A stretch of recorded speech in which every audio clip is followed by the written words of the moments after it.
everyone. We are here today for another one of our Calvary Missions Zoom interviews that we've been doing during this time. And today we are focusing on what's happening with our friends with Living Water International. So one of the reasons that we're doing these videos is so that we can find out how our brothers and sisters around the world are doing, how our missions partners are handling some of the challenges right now with the COVID virus, and most importantly, so that we can be praying for each other and to celebrate the things that God's doing during this time. So today I have with me Jeremy and Nicole Bird, who are members at Calvary, and also Wesley Charles, who works full-time with Living Water International. So I'm really glad that we can sit down today and talk about how Living Water is doing. Calvary has a long history with Living Water. We love what they do. So for everyone watching today, they can learn more about what Living Water is doing and how they are navigating the current challenges. So before we get started, Wesley, can you tell us a little bit about yourself and what your role is with Living Water? Thank you for this opportunity to speak with brothers and sisters at the Calvary Church. Really, it's a true blessing. I met, Jeremy last year and in Haiti. It was a very good experience, there. So we connect, and since we have been in touch. So when I received that email that there is an opportunity for me to speak with the Assembly of Calvary, that was really a true pleasure, for myself. So my name is Wesley Charles. I am from Haiti. That's my country of origin. I serve at Living Water as the VP for the Latin America and the Caribbean region. So basically, I oversee all the programs we have in the 8 countries where Living Water operates in the region. And I'm based in Florida for now. All right, well, thank you. How long have you been with Living Water? Actually, I'm on my 10 years. Before Living Water, I was with World Vision International, where I served, for 24 years. And really, it's a blessing, to be part of this family, the Living Water International family. Great, well, happy anniversary. Thank you. All right, and Jeremy and Nicole, why don't you, for the few people at Calvary who might not know you guys very well, introduce yourself and maybe tell us how you first got involved with Living Water and a little bit about what you've been doing over the last several years. Okay, well, we're Jeremy and Nicole. We've been at Calvary for just over 11 years. We have been kind of involved in the well projects from the beginning. I think it started with Amy and I brainstorming what projects we could do, what group would be great for us to partner with for water, for the kids ministry. And then from there, we've kind of been in from day one. I think Jeremy was on the first trip and we added up, I think he's been on 5 and I've been 7. On 3 and I should have been on 4, holding on to that one.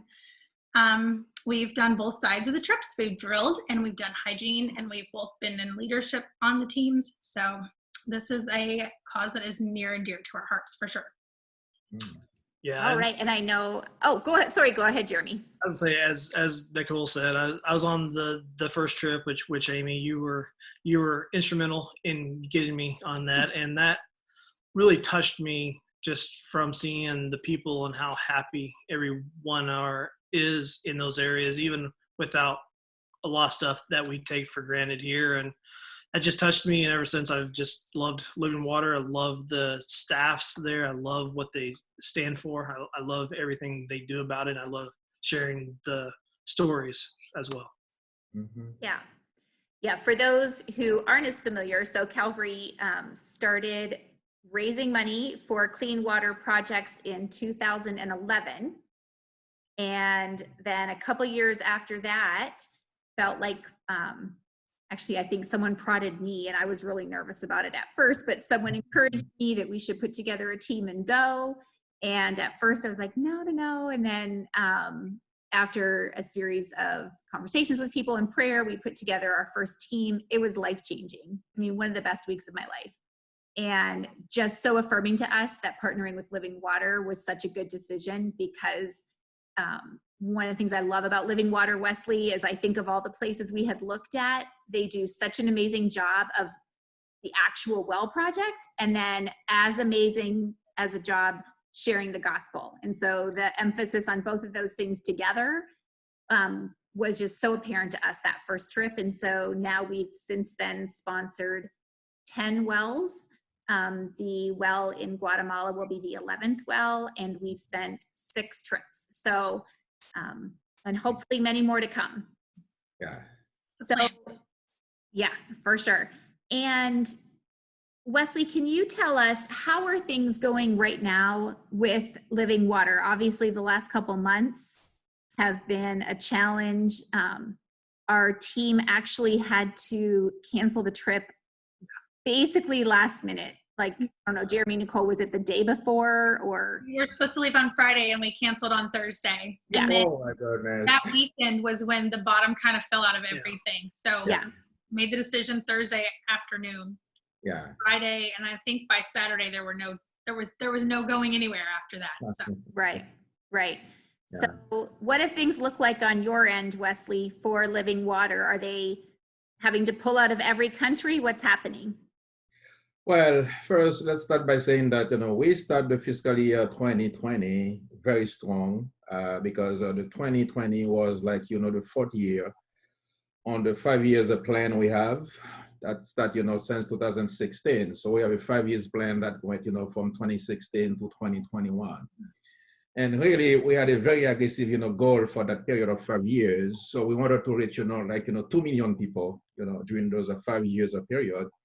So when we start the year 2020, we are so excited, about, that goal that we have. The staff was so excited, to work with our partners on the field, church partners in the States.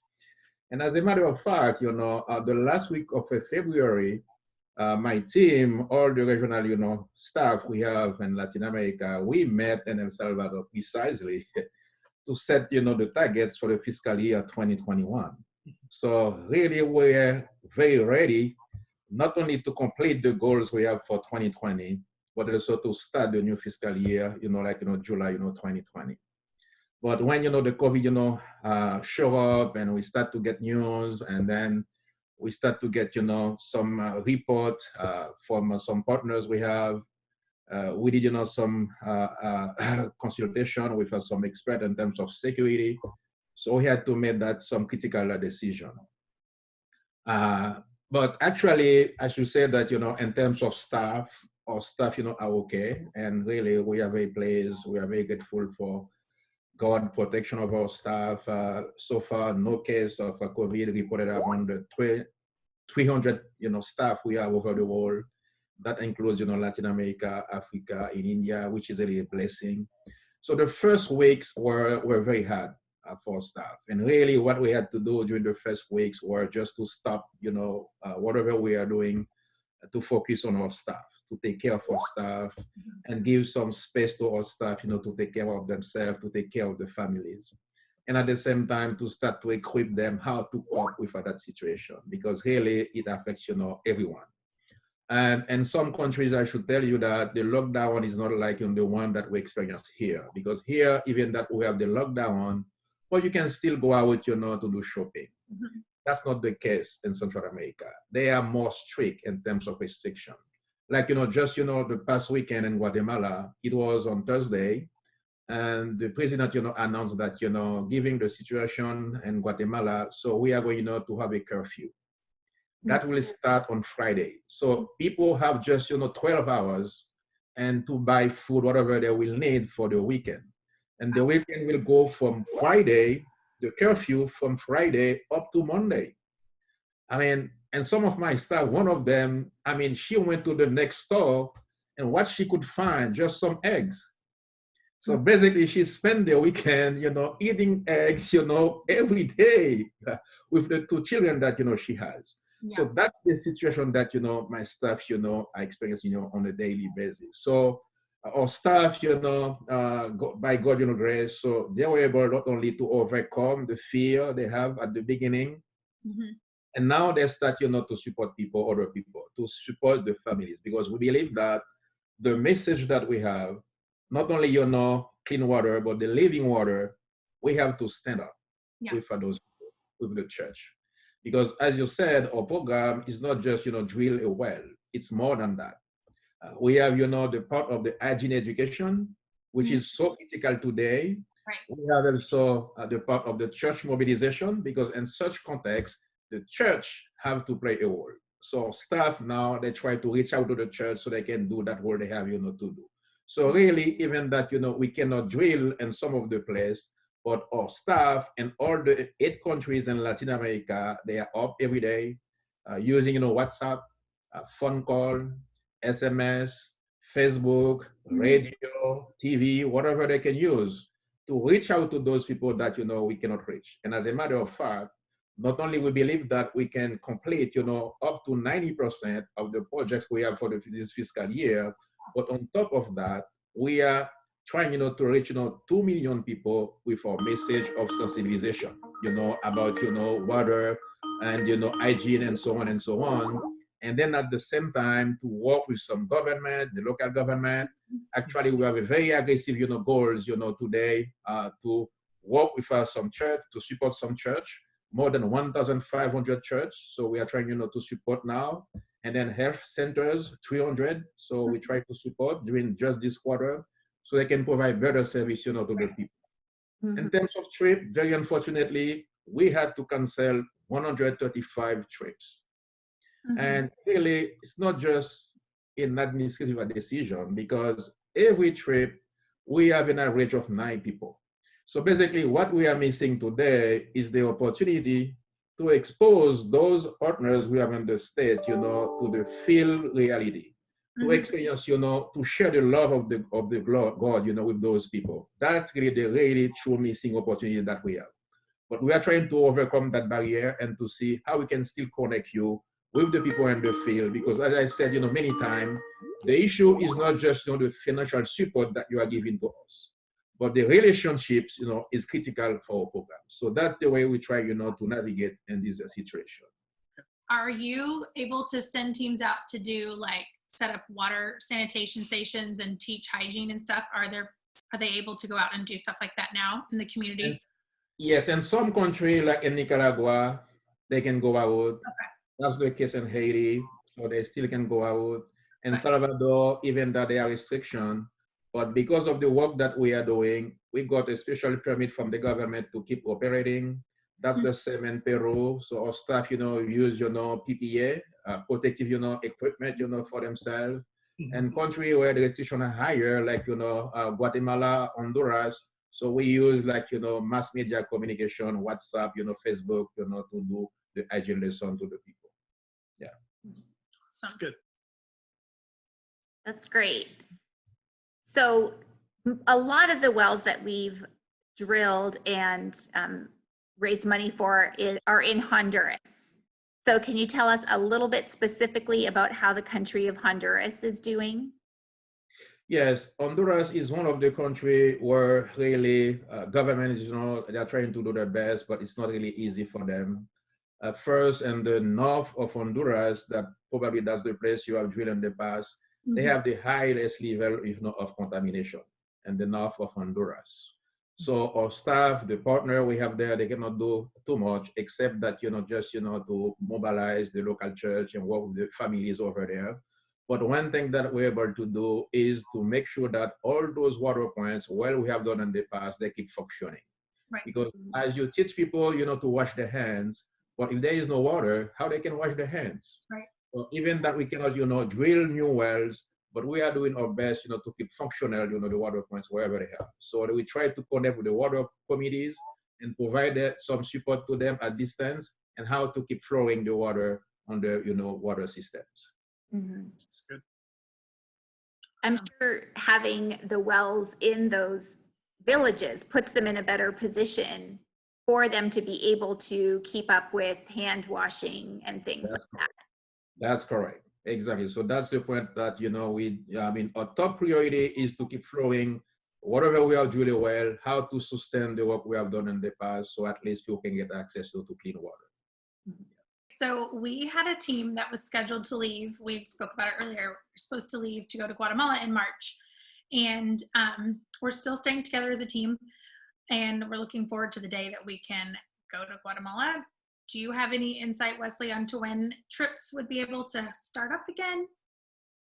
Yes, at the beginning we thought that when we suspend, trips, it will be just for a couple of weeks, and then we realized it will be maybe a couple of a month, and now it's clear that we have to look first, at the issue on both sides. Mhm. From the U.S. side, when people will feel comfortable to travel, internationally, overseas, that's the side of the U.S. But Yeah. we have to look at the other side, the side of the hosting country where people in the field should be comfortable to receive visitors. So when we look at both sides, so we feel that, okay, maybe it's better that, we look for a later date instead that, every month, to postpone. So actually we are looking at, at the beginning of the calendar 2021. Okay. So basically very soon we are going to, start again, open the calendar. Mhm. So the church, can just, call office and, putting their name, for the next, trip. But the good news I want to say that is like, during that time, downtime, for trips. So we start to look at all the feedback we used to receive from, our trip participants Mhm. and see how we can enrich the experience, enhance the experience that we used to offer to you. If you are going to Guatemala, I am sure that people will be amazed, by the quality of the week program, the activities, more interactions, more reflections, more, relationship with the people. So really, we are working very hard to offer even a better experience to all our partners, especially the church, in America. That's awesome. We will for sure pass that on to our team. We actually have a Zoom call scheduled with our team tomorrow night. We're still trying to get together and still talk to each other and pray for Guatemala. And we're keeping living water in our prayers. Thank you very much. Thank you very much. Yeah. And fortunately, we were able to take the money that we had set aside for that well and fund another well that is in Guatemala. And for those from Calvary who are watching this interview, we anticipate that by 2021, we'll be able to fund that well by then as well. So we have every year, several times during the year when we do different fundraisers, whether through VBS or the 10-day challenge.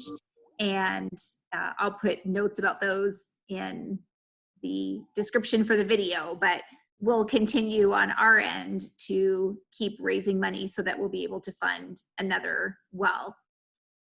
So Wesley, what kinds of things would you encourage us to specifically be praying for living water, and for yourself?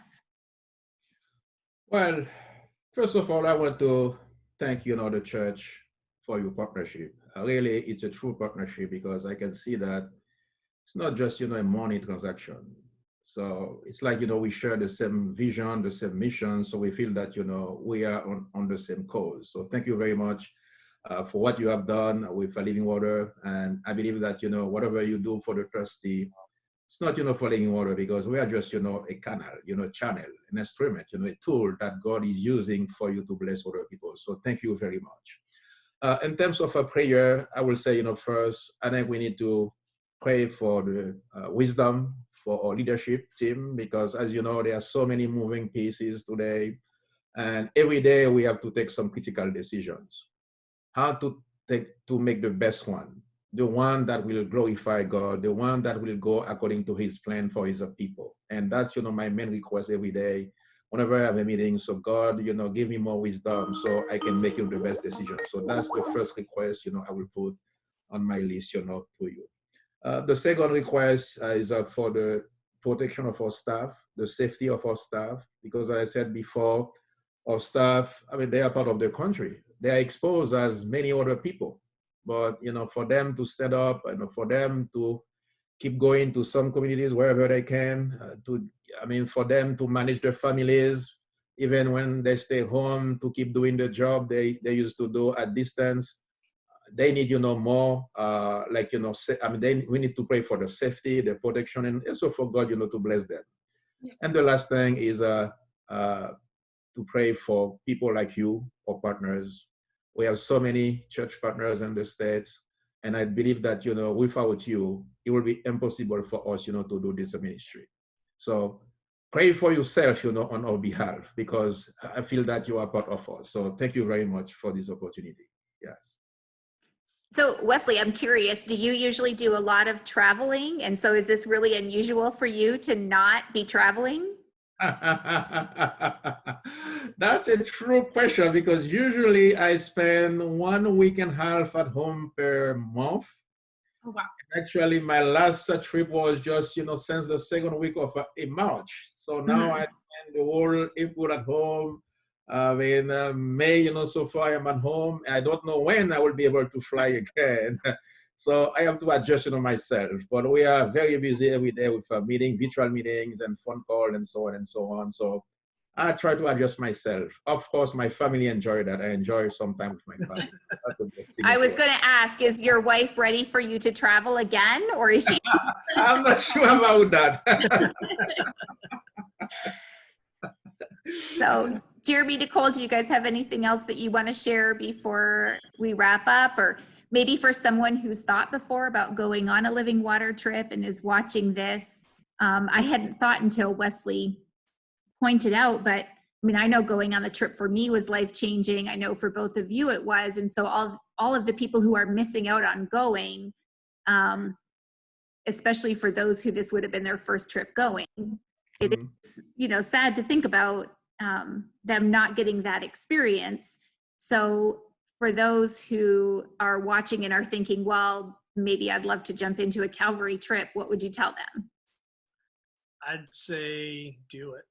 I know from my point of view, that first trip, I was on the fence going back and forth. I knew I was being called to go.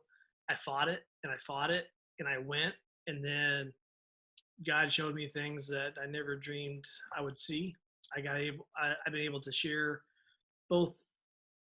his love in another country, but also come back and share his love here as well. And that's what it's really all about, is how do we show God's love to other people? And when you're out anywhere, especially on these trips, you're outside of your comfort zone, and there's just something unbelievable about that it just changes you. And so I tell everyone, if you're even halfway thinking about it or halfway being tugged, go. It is absolutely worth it. Yeah, I would agree. I think that there are so many things that we let hold us back, but I don't know why it takes sometimes taking a giant leap of faith to get you to be more comfortable to do what you're called to do every day anyway. Like I was always a VBS helper. I never wanted to step to the front of the room and be the teacher. And then I went to Honduras and I helped lead hygiene. And I was like, if I can lead in a school of 400 kids that I don't speak the same language to, there's nothing that should stop me from being able to step in the front of the classroom once I get back into my town, into my community, in my home church.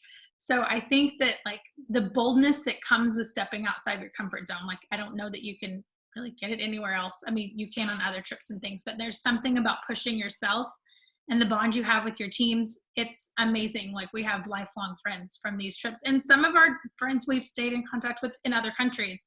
The Living Water staff has become some of our really good friends. So I feel like it's really, it's an opportunity that shouldn't be missed. And if anyone has any questions, we have gone when we had little kids. This trip that we were supposed to take our son with us for the first, like one of our kids with us for the first time. So we've been on all the sides of it. So if anyone has any questions, we'd be more than willing to sit down, I guess, socially distant over a drink or on a Zoom call or whatever, to talk about what a trip looks like, how it's changed us, what you do while you're there, all the things.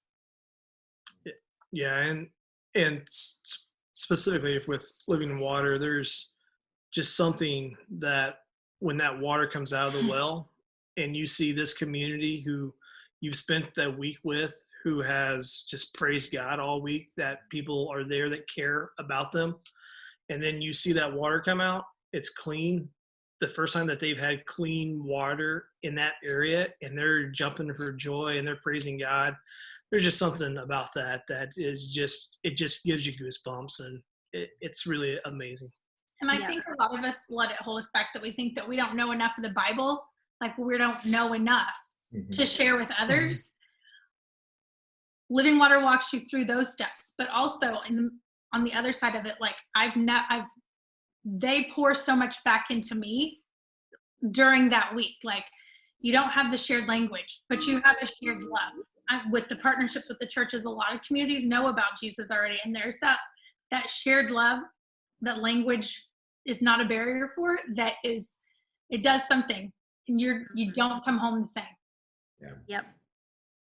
Wesley, one of the things during this whole pandemic that I've had conversations with our missions partners in Haiti, in the Dominican Republic, in Malawi, and now with you, there's a couple things that stand out to me. And one is that this pandemic is something that we're all experiencing. It's not the same experience, but in a way it's brought us closer together.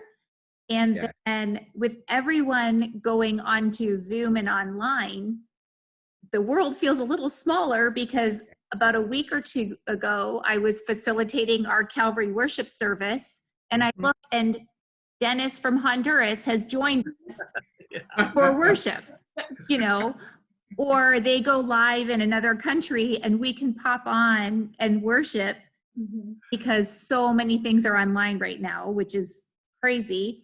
But then another thing is, a lot of people in our church or in our community have probably never experienced until the last few weeks what it's like to be afraid that you might not be able to get something that you need, that you go to the store and you need to get sanitizer because you have someone in your family who's high medical risk and you can't find it. And you're basically at the mercy of hoping someone else might have it to share with you. We're not used to that. Yeah. But for a lot of the places where we drill wells, that's everyday life. It is. Not knowing where water's going to come from, not knowing where food's going to come from. And so I hope that, especially for those of us who don't experience that on a regular basis, it reminds us how much we take for granted, how little we actually need to survive, and that through all of that, that nothing can separate us from God. There's no price tag on God. There's no boundaries on God. There's no nothing that can take that from us.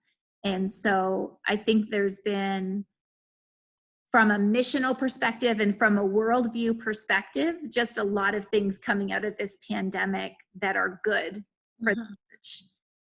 Is there any story as we wrap up that you would want to share, maybe just one specific thing where you have seen something good that has come out of this pandemic? Yes, of course. I think that there are so many things that we can share. And really, my hope is that, the church, after this, pandemic and whatever, maybe even before it's over, we take some time to better understand what God really wants to communicate to us. Because I believe that that's a strong message, to the church. The church and the state, the church and the faith. So we have to get something from what's going on. And one story really that, crossed my mind as you were explaining, what happened on, is like, is the fact that, and some of our offices, we do devotion. And some office, we do it, once a week. In other offices, we do it, just, every day. It depends on the schedule of the staff. Some staff will prefer to do it, individually. But one thing that we have noticed is like when we start to connect, by Zoom, sending, WhatsApp, and so on and so on, we realize that, even people who are not part of our staff, they express some interest, to listen to the word of God. People who never went to the church, or people in some community, we used to do activities, whenever, it's a spiritual activities, they will stay, apart. But now they are the first one to ask, for the message. When we don't send out those messages, they will call, what happened? We don't receive your message today. So it seems to me that, people now are getting thirsty, not just for clean water, but also for the living water. Mm-hmm. In some place where there was some barrier between, evangelical church, Catholic church, and today, I mean, they are all looking, for some guidance. which is a blessing, for us, because today we have this capacity to interact with all of them. So there are many things, going on, and I believe that even that, the COVID-19 brings some challenge, but I ask God to give us wisdom how to transform those challenges and opportunities for His glory. So thank you for asking that question. Yeah. That's really good. Well, with that, I think we'll close out. So Wesley, it was really nice meeting you. That's a pleasure for me. From Nicole and Jeremy, but today's the first time we've actually officially met. So it was really nice meeting you. I'm really thankful for all that you're doing with Living Water. Jeremy and Nicole, I'm very thankful for you both and all that you're doing with Living Water. And I'm really excited to see what God's going to do with this rest time to position both Calvary and Living Water to do His work in the coming years for not just Honduras and Guatemala, but around the world. So thank you both for being here today, and thank you for all that you're doing. Thank you. And Thanks for your support. Wesley, it was great to spend time with you again. It's good to see you again. I look forward to being with a trip with you again soon. Okay, you will be welcome. We have more to do. Good. Thank you. Have a good day. You too. God bless. Bye-bye.